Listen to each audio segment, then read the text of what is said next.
नमस्कार सांगमाने Odia mix story को आपण मानक बहुत बहुत स्वागत। एथर परीक्षा फल भल होईछि।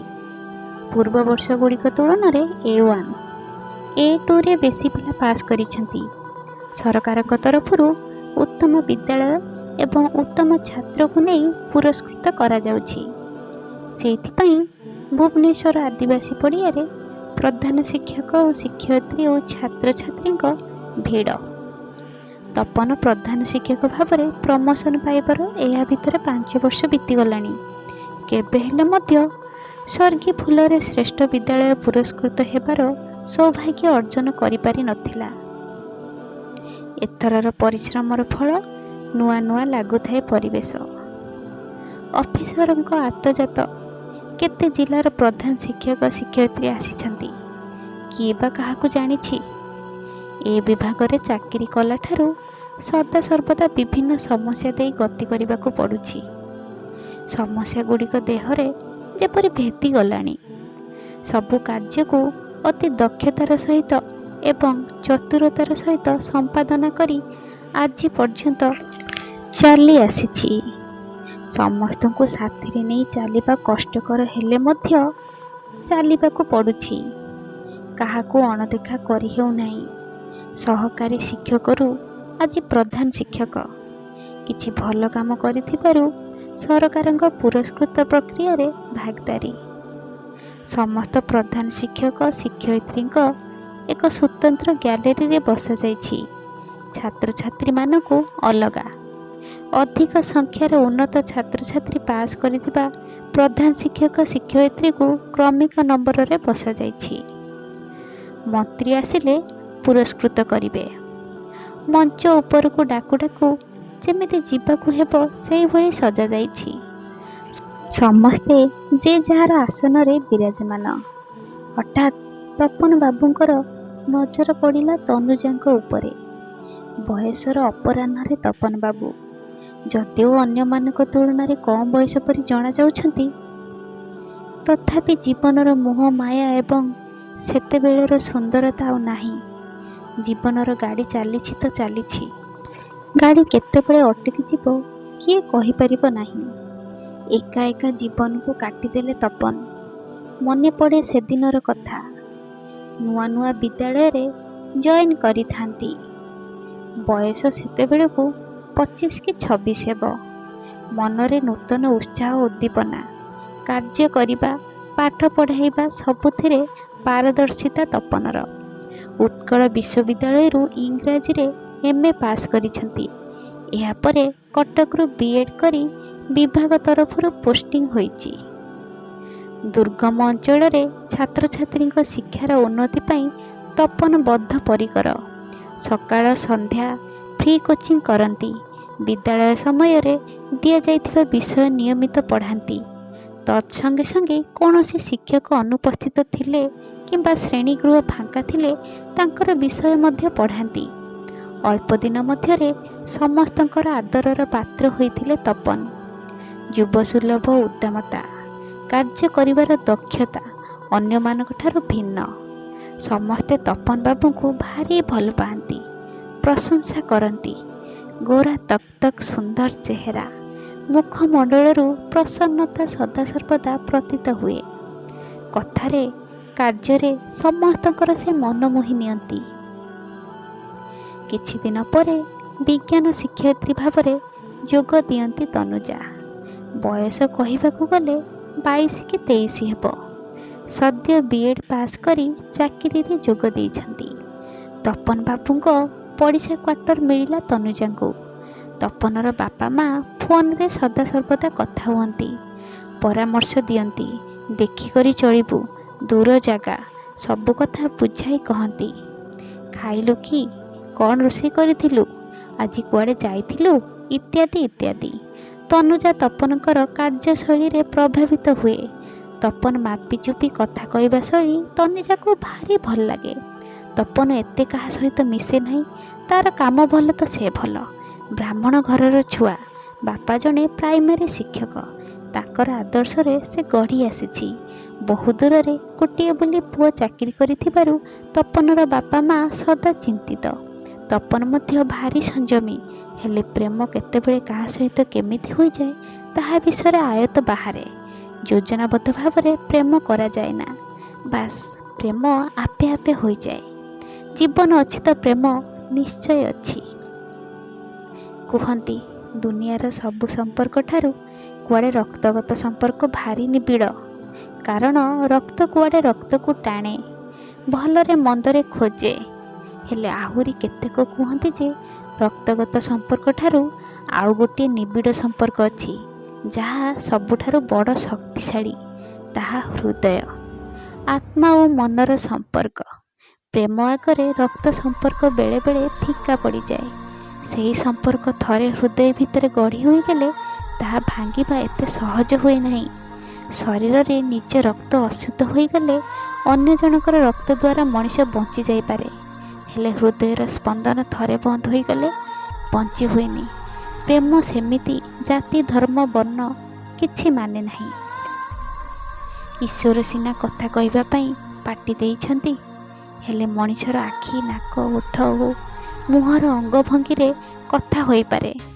ଆଉ ପ୍ରେମର ପରିଭାଷାକୁ ଶରୀରର ପରିପ୍ରକାଶ କୌଣସି ଅଙ୍ଗରୁ ନୁହେଁ ମୁହଁରୁ ପଢ଼ି ହେବ। ଏମିତି ବାରମ୍ବାର ହେଉଛି ତପନ ଆଉ ତନୁଜାଙ୍କ ମଧ୍ୟରେ। ତନୁଜା କେବେ କେବେ ସକାଳୁ ନ ଆସିଲେ ତପନକୁ ସେଦିନର ସକାଳଟି କାହିଁକି ଭଲ ଲାଗେ ନାହିଁ। ସେ ଜାଣିପାରେ ନାହିଁ। ଅପେକ୍ଷା କରେ ଲାଲ ଟୁକ୍ ଟୁକ୍ ସୂର୍ଯ୍ୟ ପ୍ରଖର ହେଲା ପର୍ଯ୍ୟନ୍ତ। ସମୟ ଗଡ଼ିଗଲେ ମନ ତାର ମଉଳିଯାଏ। ତନୁଜା ଫୁଲ ତୋଳିବା ପାଇଁ ଆସିବାର ସମସ୍ତ ସମ୍ଭାବନା ସମୟ ସାଥିରେ ମିଳିଯାଏ। ସେ ଦିନସାରା ଭଲରେ କିଛି କାମ କରିପାରେ ନା। ତା ମନ ଭିତରେ କେମିତି ଏକ ଅଭାବ ବୋଧ ପରିଲକ୍ଷିତ ହୁଏ। ସେ ଜାଣିପାରେ ନା, କିନ୍ତୁ ଯନ୍ତ୍ରଣା ତାକୁ ଛାଡ଼େ ନା। ବୋଧହୁଏ ସେ ଯନ୍ତ୍ରଣାର ଅନ୍ୟ ନାମ ପ୍ରେମ। ତନୁଜାର ଅବସ୍ଥା ମଧ୍ୟ ଠିକ୍ ସେହିପରି। ଯେଉଁଦିନ ତପନ ନଥାଏ ସେଦିନ ତନୁଜାର ଅବସ୍ଥା କୁହୁଳି କୁହୁଳି ଜଳି ଉଠେ କେଉଁ ଏକ ଅକୁହା ଯନ୍ତ୍ରଣାରେ। ସକାଳର ପ୍ରତିଟି ମୁହୂର୍ତ୍ତ ହୋଇପଡ଼େ ଦୁର୍ବିସହ। ଦାଉ ଦାଉ ନିଆଁ ଭିତରେ ସେ ଭାରି ଡହଳ ବିକଳ ହୁଏ। ଜଳେ ତାର ଅନ୍ତର। ଏହି ଜ୍ୱଳନକୁ ସେ ବୁଝିପାରେ ନା କି ଜାଣିପାରେ ନା, ମାତ୍ର ଏହି ଜ୍ୱଳନର ଅନ୍ୟ ନାମ ପ୍ରେମ। ପରସ୍ପରକୁ କହିପାରୁନଥିବା ଉଭୟଙ୍କର କଥା। ସେଦିନ ଗୋଟିଏ ଅଫିସିଆଲ କାର୍ଯ୍ୟକ୍ରମରେ ଯୋଗ ଦେବାକୁ ନିର୍ଦ୍ଦେଶ ଆସିଥିଲା। ଦୁହେଁ କେମିତି ଯିବେ ଭାବି ଭାବି ଶେଷରେ ରମେଶ ସାର୍ଙ୍କ ମୋଟର ସାଇକେଲରେ ଯାଇଥିଲେ। ଗାଡ଼ିର ଗତି ସାଙ୍ଗକୁ ଦୁଇ ଜଣଙ୍କର ନୀରବତା କେମିତି କେମିତି ଅଡ଼ୁଆ ଲାଗୁଥିଲା। କିଏ କଥା ଆରମ୍ଭ କରିବ ଏବଂ କେଉଁଠାରୁ ଆରମ୍ଭ କରିବ ଭାବି ଭାବି କିଏ କିଛି କହୁନଥିଲେ। ହଠାତ୍ ହମ୍ପସରେ ଗାଡ଼ିର ବ୍ରେକ୍ ଦେବାରୁ ତନୁଜା ଭିଡ଼ି ଧରି ପକାଇଲା ତପନକୁ। ଟିକେ ଲାଜେଇ ଯାଇ କହିଲା, ପଡ଼ି ଯାଇଥାନ୍ତି, ଧୀରେ ଗାଡ଼ି ଚଲେଇଲେ ହୁଅନ୍ତା ନାହିଁ? ତପନ ଅନ୍ୟମନସ୍କରେ କହି ପକାଇଲା, ହଁ ହଁ, ହଠାତ୍ ହମ୍ପସ ବୋଲି ଜାଣିପାରିଲି ନାହିଁ। ତନୁଜା ଟିକେ ହସ ହସ ମୁହଁରେ କହିଲା, ଜାଣିପାରିଲ ନାହିଁ ନା ଆଉ କ'ଣ ଭାବୁଥିଲ? ତପନ କହି ପକାଇଲା, ତୁମ କଥା ଛାଡ଼ି ଆଉ କାହା କଥା ଭାବିବି? ଉଭୟ ଉଭୟଙ୍କୁ ବୁଝି ସାରିଥିଲେ, କିନ୍ତୁ ଭୟ ତାଙ୍କର ସମାଜ ଜାତି ଧର୍ମ ପରିଜନକୁ। ତନୁଜା ସେଦିନ ନିର୍ଭୀକତାର ସହ ପଚାରିଥିଲା ତପନକୁ, ତୁମେ ମୋତେ ପସନ୍ଦ କର? ତପନ ନିମିଷକେ ତନୁଜାଙ୍କୁ ଚାହିଁଲା। ତାର ଭାବନାକୁ ବୁଝିଲା। ତାର ଅନ୍ତରରେ ଲୁଚି ରହିଥିବା ଅସଲ ସତ୍ୟଟି ବାହାରିଗଲା। ସେ ଦୃଢ଼ ଭାବରେ କହିଲା, ହଁ। କାଳ ବିଳମ୍ବ ନ କରି ତନୁଜା ପଚାରିଲା, ତୁମେ ମୋତେ ସତରେ ଭଲ ପାଅ? ତପନ କଥାରୁ ସେଦିନ ସ୍ପଷ୍ଟ ବାରି ହେଉଥିଲା ଯେ ସେ କେତେ ଭଲ ପାଏ ତନୁଜାକୁ। ତନୁଜା ତପନର ନୀରବତାକୁ ସମ୍ଭାଳି ପାରୁନଥିଲା। ସେ କହିଲା, ତପନ, ସତରେ ତୁମେ ସତଟାକୁ ଲୁଚାଇ ଭଲ ଭାବରେ ଲୁଚାଇ ପାରୁନାହଁ। ତମେ ସତ କୁହ ତପନ। ନା ତନୁଜା। କେଉଁଟା ନା? ମୁଁ ଭଲ ପାଉଛି ସତ, କିନ୍ତୁ ଦୁଃଖିତ ତୁମକୁ ବିବାହ କରିପାରିବି ନାହିଁ। ତନୁଜା ପ୍ରଥମ କରି ଏକ ନିର୍ବୋଧ ମଣିଷ ଦେଖିଲା ପରି ଚାହିଁ ରହିଲା ତପନକୁ। କିଛି ସମୟ ପରେ ତନୁଜା ହସିବାକୁ ଲାଗିଲା। ବିସ୍ମୟର ସହିତ ତପନ ତନୁଜାକୁ ଦେଖୁଥାଏ। ଆଉ ତନୁଜାର ହସ ବନ୍ଦ ହେଲା ବେଳକୁ ତପନ ଜାଣିପାରୁନଥାଏ ତନୁଜା ଏମିତି କାହିଁକି ହସୁଛି? ହେଲେ ତନୁଜାର ହସ ବନ୍ଦ ହେଲା ବେଳକୁ ତାର ଆଖିରେ ଲୁହଟା ଛଳ ଛଳ ହେଉଥିଲା। ଜାଣି ହେଉନଥିଲା ଏ ହସ ଆନନ୍ଦର ନା ବିଷାଦର। ହଠାତ୍ ଲୁହ ପୋଛୁ ପୋଛୁ ତନୁଜା କହିଲା, ତୁମେ ଗୋଟାଏ ମୂର୍ଖ। ମୁଁ ତ ତୁମକୁ ଭଲ ପାଇବା କଥା ପଚାରିଥିଲି, ବିବାହ କଥା କିଏ କହିଲା? ତପନ କିଛି ନ ବୁଝିଲା ପରି ବାଲୁ ବାଲୁ ହୋଇ ଚାହିଁ ରହିଥିଲା ତନୁଜାକୁ। ତପନ କିଛି ବୁଝିପାରିନଥିଲା ତନୁଜା ଏମିତି କାହିଁକି କହୁଛି। ଏମିତି କହିବା ପଛରେ କାରଣ କ'ଣ?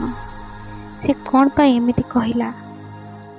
ହେଲେ ମନେ ମନେ ଭଲ ପାଇବାର ସଂଜ୍ଞାଟିକୁ ବିଶ୍ଳେଷଣ କରୁଥିଲା। ଭାବୁଥିଲା ଭଲ ପାଇବା ଆଉ ଭଲ ପାଇ ବିବାହ କରିବାର ଦୂରତା କେତେ ହୋଇପାରେ। ତନୁଜାର ପ୍ରତିଟି ଶବ୍ଦ ତପନର ଆତ୍ମାକୁ ସ୍ପର୍ଶ କରିଥିଲା। ତପନର ଆତ୍ମା ବି ତନୁଜାର ଆତ୍ମା ସହିତ ଏକକାର ହେବାରେ ଲାଗିଥିଲା। ତପନ ଆଉ ତନୁଜା ବନ୍ଧୁତ୍ୱର ଡୋରିରେ ବାନ୍ଧି ହୋଇ ସାରିଥିଲେ। ବାହାରକୁ ବୁଲିଯିବା, ଏକାଠି ଖାଇବା, ଏକାଠି ବସିବା, ମିଳିମିଶି କାମ କରିବା, ନିଜ ନିଜର ହସ ଖୁସି ପରସିବା ଦୁହିଁଙ୍କର ଦୈନନ୍ଦିନ କାର୍ଯ୍ୟ। ଦିନ ପରେ ଦିନ, ବର୍ଷ ପରେ ବର୍ଷ, ଏମିତି 2 ବର୍ଷ ବିତିଗଲାଣି। ଯେମିତିକି ଲାଗୁଛି 2 ଦିନ ପରି। ଏହା ଭିତରେ ପରସ୍ପର ପ୍ରତି ଏତେ ଆତ୍ମୀୟତା ବଢ଼ିଯାଇଛି ଯେ ସେମାନେ ବି ଏହାର ଟେର ପାଇ ପାରିନାହାନ୍ତି। ସେମାନଙ୍କୁ ଦେଖିଲେ ଲାଗେ ଯେମିତି 2ଟି ଶରୀର, ଗୋଟିଏ ଆତ୍ମା, ଆଉ 2ଟି ଆତ୍ମା ଗୋଟିଏ ସ୍ପନ୍ଦନ। ତନୁଜା ତପନର ଖାଇବା ପିଇବା ପିନ୍ଧିବା ପ୍ରତିଟି ରୁଚି ଅରୁଚି ସମ୍ପର୍କରେ ଭାରି ସଚେତନ। ଏପରିକି କେଉଁଦିନ କେଉଁ ଖାଦ୍ୟ, କେଉଁଦିନ କେଉଁ ରଙ୍ଗର ପୋଷାକ ସବୁକିଛି ତା ଜିଭ ଆଗରେ। ତପନ ମଧ୍ୟ ସେହିପରି ନିଜ ସମ୍ପର୍କରେ ଯେତେ ସଚେତନଶୀଳ ନୁହେଁ, ତନୁଜା ପାଇଁ ସଦା ତତ୍ପର। ତନୁଜାର ସାମାନ୍ୟ ଦେହ ଖରାପ ହେଲେ ସେ ଯେତେ ଯତ୍ନଶୀଳ ନୁହେଁ, ତାଠାରୁ ଅଧିକ ଯତ୍ନବାନ ତପନ। ତନୁଜା କଥା ମଧ୍ୟ ନିଆରା। ସେ ତପନ ଦେହରେ ଧୂଳି ଟିକେ ଲଗାଇ ଦିଏ ନାହିଁ। ସବୁ ବର୍ଷ ପରି ଏ ବର୍ଷ ଖରା ଛୁଟି ହେବ। ଯେ ଯାହାର ଗାଁକୁ ଯିବେ। ଗାଁ ଯିବା ପୂର୍ବ ଦିନ ଦୁହେଁ ଭାରି ବୁଲିଛନ୍ତି, ମଉଜ ମସ୍ତି କରିଛନ୍ତି, ମନ ଭରି ଗପିଛନ୍ତି। ଆସନ୍ତାକାଲି ବିଚ୍ଛେଦକୁ ନେଇ କାହା ମନରେ ବିଷାଦର ଛାଇ ଯେମିତି ଦୃଶ୍ୟମାନ ହୋଇନାହିଁ। ବୋଧହୁଏ ସେମାନଙ୍କର ଶପଥ ଲୁହଠାରୁ ମଜବୁତ କରିଦେଇଛି। ତନୁଜା ସେଦିନ ରାତ୍ରି ଭୋଜନ ନିମିତ୍ତ ଡାକିଛି ତପନକୁ। ସମସ୍ତ ଭୋଜନ ପ୍ରସ୍ତୁତ ହୋଇଛି ତପନର ମନପସନ୍ଦ ଅନୁଯାୟୀ।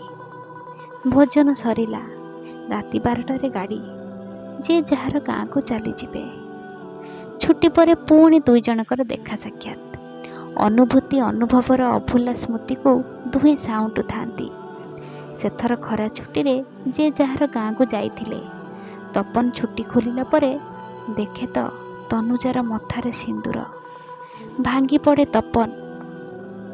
କାରଣ ପଚାରିବାକୁ ସାହସ କରିପାରେ ନାହିଁ। ଥରେ ଏକାନ୍ତରେ ତପନ ନିଜ ମନର କଥା ତନୁଜାକୁ ପଚାରିବାକୁ ସାହସ କଲା। ତନୁଜା କାନ୍ଦି କାନ୍ଦି ନିଜ ମନର ବ୍ୟଥା ବେଦନା ପ୍ରକାଶ କଲା। ମୋର ମା ହଠାତ୍ ଏକ ଅଚିହ୍ନା ରୋଗରେ ପୀଡ଼ିତ ହେଲା। ଡାକ୍ତର ବଞ୍ଚିବାର ଆଶା କମ୍ ବୋଲି ଶୁଣାଇ ଦେଲେ। ମାର ଇଚ୍ଛା ଥିଲା ମାମୁଙ୍କ ପୁଅ ସହିତ ମୋର ବିବାହ। ମୁଁ ସେତେବେଳେ ନିରୁପାୟ ହୋଇଯାଇଥିଲି। ମା ଚାଲିଯିବା ପୂର୍ବରୁ ରାଣ ପ୍ରମାଣ ଶପଥ କରାଇ କହିଲା, ମୋର ଶେଷ ଇଚ୍ଛା ଗୋଟିଏ ତୁ ରକ୍ଷା କରିବୁ। ମୁଁ ଅନ୍ୟ କିଛି ଭାବୁଥିଲି। ମାର ଏଭଳି କଥା ଶୁଣି ମୋ ଉପରେ ଆକାଶଟି ଛିଣ୍ଡି ପଡ଼ିଲା ପରି ଲାଗିଲା। ମୋର ମନର କଥା କେହି ଶୁଣିବାକୁ ସୁଯୋଗ ଦେଲେ ନାହିଁ। ସପ୍ତାହକ ମଧ୍ୟରେ ବିବାହର। ମୋର ଜୀବନର ସମସ୍ତ ଖୁସିର ପ୍ରଦୀପଟି ଯେମିତି ହଠାତ୍ ଲିଭିଗଲା। ମୋର ମନ ଗହନର କଥା ଧ୍ୱସ୍ତ ବିଧ୍ୱସ୍ତ ହୋଇ ଯାଉଥିବା ଘର ପରି ମନରେ ଚାପି ହୋଇ ରହିଗଲା। ଛାଡ଼ିଗଲା ଖାଲି ଆଖିରୁ ଅନବରତ ଅଶ୍ରୁ। ତପନକୁ ଏସବୁ ଶୁଣି ଆଉ ଭଲ ଲାଗିଲା ନାହିଁ। କିଛି ନ ପାଇବାର ଆଶାରେ ଦଗ୍ଧୀଭୂତ ହେଲା। ଯୁଆଡ଼େ ଆଖି ବୁଲାଇଲା ଚତୁର୍ଦିଗ ନିରାଶ ହିଁ ନିରାଶ। ଖାଇବା ପିଇବାକୁ ଭଲ ଲାଗିଲା ନାହିଁ। ଖାଇବା ପିଇବା ଭଲ ଭାବରେ ନ ରହିବାରୁ ଶରୀର କ୍ଷୀଣ ହେବାରେ ଲାଗିଲା। ସଦାସର୍ବଦା ମାନସିକ ଦୁଶ୍ଚିନ୍ତା ବଢ଼ିଲା। ମନରେ ହୃଦୟରେ ବ୍ୟଥା ବେଦନା ବଢ଼ିବାରେ ଲାଗିଲା। ନିଜର କଥା କାହାକୁ କହି ମନ ହାଲକା କରିପାରିଲା ନାହିଁ। ବାପା ମା ଏସବୁ ଜାଣିପାରି ତପନକୁ ନିଜ ଜିଲ୍ଲାକୁ ବଦଳି କରି ନେଇଗଲେ। ସେବେଠାରୁ ଆଉ କେବେ ଦେଖା ହୋଇନାହିଁ ତନୁଜାକୁ। ଆଉ ମଧ୍ୟ ତା ପାରିବାରିକ ଜୀବନ ବିଷୟରେ କେବେ ଜାଣିବାକୁ ଇଚ୍ଛା କରିନାହିଁ।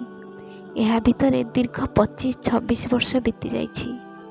ହଠାତ୍ ଏଇଭଳି ଏକ ବର୍ଣ୍ଣାଢ୍ୟ ଉତ୍ସବରେ ତପନ ଆଉ ତନୁଜା ପୁଣି ଥରେ ଦେଖାହେବ ବୋଲି କିଏ ଭାବିଥିଲା? ତପନ ଏହି ଗହଳି ମଧ୍ୟରେ ତନୁଜା ପାଖକୁ ଯାଇ କହିଲେ, ଆପଣ ତନୁଜା ତ? ହଠାତ୍ ଆଶ୍ଚର୍ଯ୍ୟଚକିତ ହୋଇ ତଲିନା କହିଲେ, ମୁଁ ତନୁଜା ନୁହେଁ, ମୁଁ ତାଙ୍କର ଏକମାତ୍ର ଅଲିଅଳି କନ୍ୟା ତଲିନା। ସେହି ମୁହଁ, ସେହି ହସ, ସେହି ନାକ। ତନୁଜା ଆଉ ତଲିନା ମଧ୍ୟରେ କିଛି ଫରକ ନାହିଁ। ଯାହା ଫରକ ତାହା ସମୟର। ତଲିନା ପଚାରିଲା, ଆପଣଙ୍କର ପରିଚୟ ଜାଣିପାରେ କି? କି ପରିଚୟ ଦେବି? କେଉଁ ପରିଚୟ ଦେବି? ପରିଚୟର ମାନେ କ'ଣ? ଏତିକି ଜାଣ, ମୁଁ ତାଙ୍କର ଜଣେ ସହକର୍ମୀ ଥିଲି। ମୋର ନାମ ତପନ। ହଁ ହଁ, ଠିକ୍ କହିଛନ୍ତି। ମାମା ଆପଣଙ୍କ ବିଷୟରେ ବେଳେ ବେଳେ କୁହନ୍ତି। ମାମା ବ୍ରେନ୍ ଟ୍ୟୁମରରେ ଚାଲିଯିବାର ଏହା ଭିତରେ 5 ବର୍ଷ ବିତିଗଲାଣି। ମୁଁ ରିଆଭର୍ସନ୍ ସ୍କିମ୍ରେ ମାମାଙ୍କର ଚାକିରିଟି ପାଇଛି। ଆମ ବିଦ୍ୟାଳୟରେ ପ୍ରଧାନ ଶିକ୍ଷକଙ୍କ ଅସୁସ୍ଥତା ହେତୁ ମୋତେ ଏଠାକୁ ପଠାଇଛନ୍ତି। ମାମା ଆପଣଙ୍କ ବିଷୟରେ ପ୍ରାୟ ସମୟ ମୋତେ କୁହେ। ଆପଣଙ୍କର ପ୍ରଶଂସାରେ ସେ ସତମୁଖା। ଆପଣ ଏବେ କେଉଁଠି? ଆପଣଙ୍କର ପୁଅ ଝିଅ? ସେ ବିଷୟରେ ଆପଣ କହିବେ କି? ମୁଁ ଏକା। ମୋର ସଂସାରରେ କହିଲେ ମୋ ବ୍ୟତୀତ କେହି ନୁହେଁ। ଆପଣଙ୍କୁ ଗୋଟେ ଜିନିଷ ଦେବାକୁ ମାମା କହିଥିଲା। ମୁଁ ବଡ଼ ଯତ୍ନରେ ଆଜି ପର୍ଯ୍ୟନ୍ତ ସାଇତି ରଖିଛି। ଆପଣ ଆସନ୍ତାକାଲି ଏଠାକୁ ଆସନ୍ତୁ, ମୁଁ ତାହା ଆପଣଙ୍କୁ ଦେବି। ପରଦିନ ଠିକ୍ ସମୟରେ ଗ୍ୟାଲେରୀରେ ଉପସ୍ଥିତ ହେଲେ ତପନ। ତଲିନା ପାଖକୁ ଆସି କହିଲା, ଅଙ୍କଲ, ମାମା ଏହି ଜିନିଷଟି ଆପଣଙ୍କୁ ଦେବାକୁ କହିଥିଲା। ଏଥିରେ କ'ଣ ଅଛି ମୁଁ ଜାଣିନାହିଁ। ଜାଣିବାକୁ ବି ମୋର କେବେ ଉତ୍କଣ୍ଠା ନଥିଲା। ବଡ଼ ଦାୟିତ୍ୱ ସହକାରେ ରଖିଥିଲି। ଏବେ ମୁଁ ଦାୟିତ୍ୱ ମୁକ୍ତ।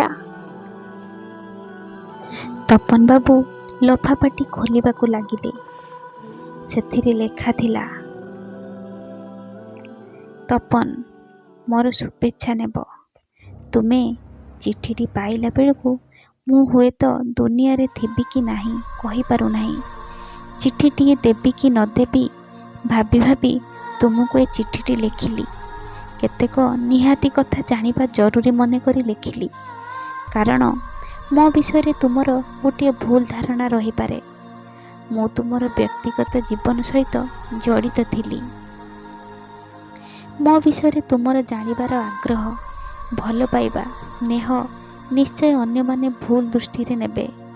ସେଇଥିପାଇଁ ତ ମୁଁ ବିବାହ ପରେ ତୁମଠାରୁ ଦୂରେଇ ରହିବାକୁ ଚେଷ୍ଟା କରୁଥିଲି। ତୁମର ମାନସିକତା ଉନ୍ନତତର, ହେଲେ ଆମ ସମାଜର ଦୃଷ୍ଟିଭଙ୍ଗୀ ଭିନ୍ନ। ଗୋଟେ ନାରୀ ଓ ପୁରୁଷର ବନ୍ଧୁତ୍ୱକୁ ଏଠି କେହି ସରଳ ଭାବରେ ନିଅନ୍ତି ନାହିଁ। ସେମାନଙ୍କ ସମ୍ପର୍କକୁ ଦେଖିଲା ବେଳେ ନିଜ ଦୃଷ୍ଟିଭଙ୍ଗୀରେ ଦେଖନ୍ତି। କିଏ କେତେ ରଙ୍ଗର ଚଷମା ପିନ୍ଧି ସେ ସମ୍ପର୍କକୁ ନିଜ ହିସାବରେ ରଙ୍ଗେଇ ଦିଅନ୍ତି। ତାର ହିସାବ ନଥାଏ। ବାସ୍ତବରେ ଗୋଟିଏ ସତ କଥା, ତୁମେ ହିଁ ମୋ ଜୀବନର ପ୍ରଥମ ପୁରୁଷ, ଯିଏକି ମୋ ହୃଦୟକୁ ସ୍ପର୍ଶ କରିପାରିଥିଲା। କାହିଁକି ଜାଣିଛ? ତୁମ ସହିତ ପ୍ରଥମ ଦେଖାରେ ତୁମର ବ୍ୟବହାର, ତୁମର ଲାଜକୁଳିଆ କଥା, ତୁମର କାର୍ଯ୍ୟଦକ୍ଷତା, ସମୟାନୁବର୍ତ୍ତିତା, ସଚ୍ଚୋଟପଣିଆ ମୋତେ ବେଶୀ ପ୍ରଭାବିତ କରିଥିଲା। ତୁମରି ପରି ଜଣେ ବ୍ୟକ୍ତିତ୍ୱକୁ ସହକର୍ମୀ ହିସାବରେ, ପ୍ରେମିକା ଭାବରେ ପାଇ ନିଜକୁ ଭାଗ୍ୟବାନ ମନେ କରୁଥିଲି। କାରଣ ଗୋଟିଏ କର୍ମଜୀବୀ ମହିଳା ପାଇଁ ତାର ସହକର୍ମୀ ଜୀବନର ଗୋଟିଏ ଅଙ୍ଗ। ଆଉ ତୁମ ଭଳି ଜଣେ ସହକର୍ମୀକୁ ପାଇ ମୁଁ ବେଶୀ ଖୁସି ଥିଲି। କାରଣ ତୁମେ ହିଁ ମୋର ଖାଲି ସହକର୍ମୀ ନଥିଲ, ମୋର ପ୍ରଥମ ପୁରୁଷ, ଯାହାର ସବୁ ଗୁଣ ଗୁଡ଼ିକ ମୋର ଲୋମକୂପରେ ବିରାଜମାନ କରୁଥିଲା। ସେଇଥିପାଇଁ ତୁମକୁ ମୋ ଜୀବନର ସର୍ବସ୍ୱ ମାନି ନେଇଥିଲି। ଭୁଲି ଯାଇଥିଲି ଯେ ତୁମେ ଜଣେ ପୁରୁଷ ଆଉ ମୁଁ ଗୋଟିଏ ନାରୀ। ମନେ ଅଛି, ମୋର ବିବାହ ପରେ ମୋତେ ଭୁଲିଯାଇ ଆଉ ଥରେ ନୂତନ ଜୀବନ ଆରମ୍ଭ କରିବାକୁ ମୁଁ ତୁମକୁ କହିଥିଲି, ଆଉ ତୁମେ ରାଗରେ ସେଦିନ ନିଆଁ ବାଣ ପରି ମୁହଁ ଛିଞ୍ଜାଡ଼ି ଉତ୍ତର ଦେଇଥିଲ। ପ୍ରେମରେ ବିଫଳତା ହେବା ପରେ ଆଉ କ'ଣ ମୁଁ ଦ୍ୱିତୀୟ ପୁରୁଷ କାହାର ହୋଇପାରିବି? ତୁମ ହୃଦୟର କଥାଟି ସେଦିନ ମୋତେ ବହୁତ ଆଘାତ ଦେଇଥିଲା। କିଛି ନ କରିପାରିବାର ଅଗ୍ନିରେ ସେଦିନ ଦଗ୍ଧୀଭୂତ ଏବଂ ଅନୁତପ୍ତ ହୋଇଥିଲି। ତୁମ ଭିତରର ମଣିଷପଣିଆ ଓ ବ୍ୟକ୍ତିତ୍ୱ ଆଗରେ ମୋର ମଥା ସଦା ନଇଁ ଯାଉଥିଲା। କେତେକ ପୁରୁଷଙ୍କ ପାଇଁ ବିବାହ ଓ ପ୍ରେମର ଅର୍ଥ କେବଳ ଶାରୀରିକ ସମ୍ପର୍କ। ସେମାନେ ପ୍ରେମର ମାନେ କେବଳ ଦୈହିକ ସମ୍ପର୍କ ହିଁ ବୁଝିଥାନ୍ତି। ଯେଉଁ ପରିସ୍ଥିତି ଦେଇ ମୁଁ ଗତି କରୁଥିଲି ତାହା ତୁମକୁ ବ୍ୟକ୍ତ କରିପାରିବ ନାହିଁ। ତୁମର ଆବେଗକୁ, ତୁମର ଭଲ ପାଇବାକୁ, ତୁମର ମନଦଶାକୁ ଜାଣି ନ ଜାଣିଲା ପରି ରହୁଥିଲି। ବେଳେବେଳେ ମନରେ ବଞ୍ଚିବାର ମୋହ ତୁଟିଯାଏ। ତୁମରି ପରି ଜଣେ ପୁରୁଷକୁ ଜୀବନସାଥୀ ନ କରିପାରିବାର ଅଭିପ୍ସାରେ ଅଭିଶପ୍ତ ହୁଏ। ଆହୁରି ବି ବେଳେବେଳେ ଭାବି ଭାଙ୍ଗି ପଡ଼େ, ତୁମକୁ ନିଜର ସାଥୀ କରିବାରେ ଭଗବାନଙ୍କ ମୋ ପ୍ରତି କିଛି ନିଷ୍ଠୁରତା ଥିଲା। ତୁମ ଭଳି ପୁରୁଷକୁ ଜୀବନସାଥୀ ଭାବରେ ପାଇବାକୁ ହେଲେ 7 ଜନ୍ମର ତପସ୍ୟା ବି କମ୍ ପଡ଼ିଯିବ। ବିବାହ ପରେ ତୁମକୁ କେଉଁ ରୂପରେ ପ୍ରେମ କରିବି ଭାବି ପାରୁନଥିଲି। କାରଣ ଜଣେ ବିବାହିତ ନାରୀକୁ ଆଉ ଗୋଟେ ପୁରୁଷକୁ ପ୍ରେମ କରିବା ତ ଦୂରର କଥା, ତା ବିଷୟରେ ଭାବିବାକୁ ବି ଏ ସମାଜ ସ୍ୱୀକୃତି ଦିଏନି। ପତିର ପ୍ରେମ ବିନା ଜୀବନ ନିରର୍ଥକ, ପରପୁରୁଷ ପାପ। ବାହା ହେଲା ପରେ ଆଉ ଗୋଟେ ପୁରୁଷ ବିଷୟରେ ଭାବିବାଟା ମୋ ପାଇଁ ପାପ। ହେଲେ ମୁଁ ସେ ପାପ ପାଇଁ ମନ ଭିତରେ ଭାବି ହେଉଥିଲି। ତୁମେ କେଉଁ ଏକ ଅଜଣା ରାଇଜ ଚାଲିଗଲ, ଯାହାର କି ଖବର ଅନ୍ତର ଥରେ ଜଣାଇବାକୁ ଇଚ୍ଛା କଲ ନାହିଁ। ମୁଁ କିନ୍ତୁ ଭୁଲି ପାରିନଥିଲି। ବେଳେବେଳେ ମୋ ପିଲାଙ୍କ ଭିତରେ ତୁମକୁ ଦେଖୁଥିଲି, ଆଉ କେତେବେଳେ ଗୋଟେ ଅନ୍ତରଙ୍ଗ ବନ୍ଧୁ ଭାବରେ ତୁମକୁ ଖୋଜୁଥିଲି। ହେଲେ ତୁମକୁ ଆମର ବନ୍ଧୁତ୍ୱ ବୋଧହୁଏ ସ୍ୱୀକାର ନଥିଲା, କାରଣ ମୁଁ ଜଣେ ନାରୀ ଥିଲି ଆଉ ତୁମେ ପୁରୁଷ। ସମ୍ପୂର୍ଣ୍ଣ ବିପରୀତ। କିନ୍ତୁ ମୁଁ ତୁମ ଭିତରର ପୁରୁଷକୁ ପ୍ରେମ କରୁନଥିଲି, ତୁମ ଭିତରେ ଥିବା ନିଆରା ବ୍ୟକ୍ତିତ୍ୱକୁ ପ୍ରେମ କରୁଥିଲି। ତୁମ ଭିତରର ସ୍ୱଚ୍ଛ ଆଉ ପବିତ୍ର ହୃଦୟକୁ ପ୍ରେମ କରୁଥିଲି।